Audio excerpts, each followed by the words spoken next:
Hi guys, welcome back to our channel. இன்னைக்கு எங்க வீட்ல சண்டே ஸ்பெஷல்னால சிக்கன்.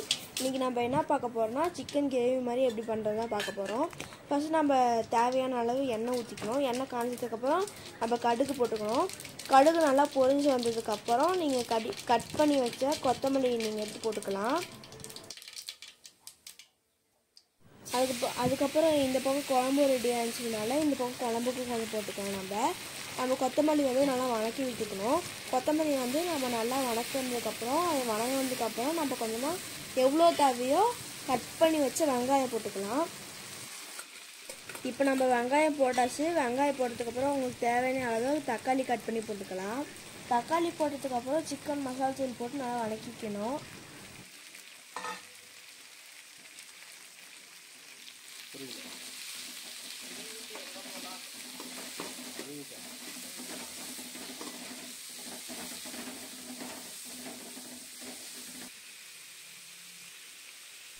காரத்துக்கு ஏற்ற மாதிரி பச்சை மிளகாய் தேவையான அளவு போட்டுக்கலாம்.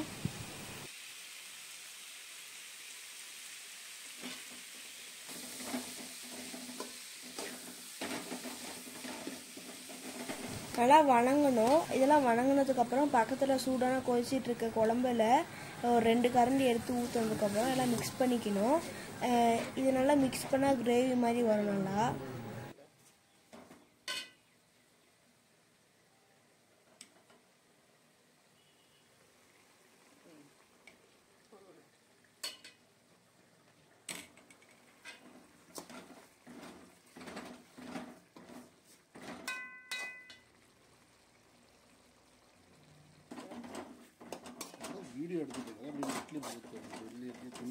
இதெல்லாம் நல்லா கிரேவி மாதிரி வந்ததுக்கப்புறம் வெந்த சிக்கன் எடுத்து இதெல்லாம் போட்டு நல்லா மிக்ஸ் பண்ணிகிட்டே இருங்க.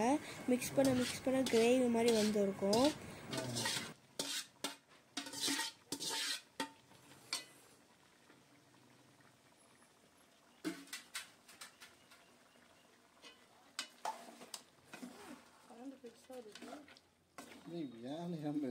இதே தீர மாதிரி தான் வச்சு கொடுத்துருங்க.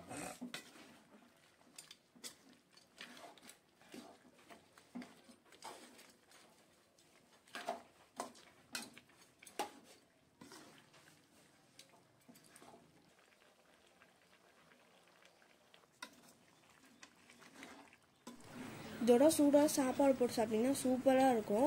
இந்த பக்கம் இட்லி, இந்த பக்கம் கிரேவியும் சூப்பராக ரெடி ஆகிட்டுருக்கு. எனக்கு வந்து இட்லிக்கும் சிக்கன் குழம்புக்கும் ரொம்ப பிடிக்கும். இந்த காம்பினேஷன் யார் யாருக்கெல்லாம் பிடிக்கும்னு சொல்லி கமெண்ட் பண்ணுங்கள். இப்போ நான் வந்து சாப்பிட போகிறேன். நீங்களும் இது மாதிரி ட்ரை பண்ணி பாருங்கள். இந்த கிரேவியை ட்ரை பண்ணி பார்த்துட்டு எப்படி இருக்குன்னு சொல்லி கமெண்ட் பண்ணுங்கள். அவ்வளோதான், இது மாதிரி தான் கிரேவி லாஸ்ட்டாக வரும்.